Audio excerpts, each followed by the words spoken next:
చెప్పండమ్మా. ఆయనను ఆశ్రయించిన వారందరూ ధన్యులు. దేవునికి స్తోత్రం కలుగునుగాక. హల్లెలూయా, హల్లెలూయా.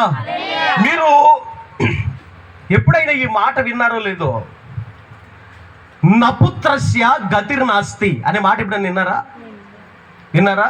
అంటే ఏంటి దాని అర్థం? విన్నాను అయ్యగారు, అంతే, నాకు అర్థాలు అడగండి మీరు అంటారా? దేవునికి స్తోత్రం కలుగునుగాక. హల్లెలూయా.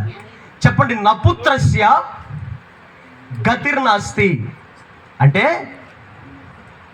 పుత్రుడు లేని వాడికి నరకము తప్పదు. అంటే పుత్రుడు లేని వాడికి గతి అనేది లేదు, గమ్యం అనేది లేదు. అందుకనే చాలా వరకు చూడండి, ఏ వ్యక్తి అయినా చనిపోయినప్పుడు కుమారుడు వచ్చి ఏం చేయాలంటారు? ఏం చేయాలండి? తలగొరివి పెట్టాలంటారు. అవునా? తలగొరివి పెడితేనే ఆ వ్యక్తికి, చనిపోయిన వ్యక్తికి ఏం కలుగుద్దంట? మోక్షము కలుగుతుందంట. ఏమి కలుగుద్ది? మోక్షము కలుగుద్దంట.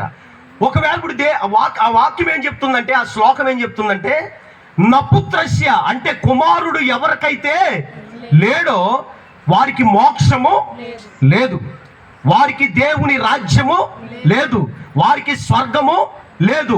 ఇప్పుడు కుమారులు ఉన్న వారందరూ స్వర్గమునికి అనుగ్రహించబడితే మరి కుమారులు లేని వారి, కుమార్తెలే ఉన్న వారి పరిస్థితి ఏంటి? అంటే అర్థమైందండి? లోకానికి ఆ మాట ఎలాగ అర్థమైందంటే, కుమారుడు అంటే ఈ కడుపును పుట్టిన కుమారుడు అన్నట్టుగా అర్థమైంది. దేవుని వాక్యం చెప్తుంది ఆయన దైవ మానవ కుమారుడైనటువంటి యేసుక్రీస్తు. గట్టిగా చప్పలు కొట్టి దేవుని నామాన్ని మహిమపరచండి. హల్లెలూయా, హల్లెలూయా.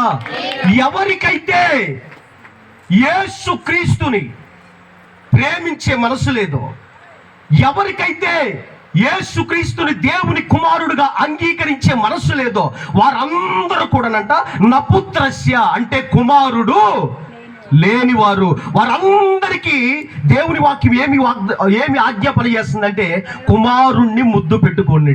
దేవునికి స్తోత్రం కలుగునుగా. హల్లెలూయా, హల్లెలూయా. కుమారుణ్ణి ముద్దు పెట్టుకోండి. లేని ఎడల ఆయన ఏం చేస్తాడంట? కోపిస్తాడంట. ఆయనను ఆశ్రయించు వారందరూ ధన్యులు. దేవునికి స్తోత్రం కలుగునుగా. హల్లెలూయా, హల్లెలూయా.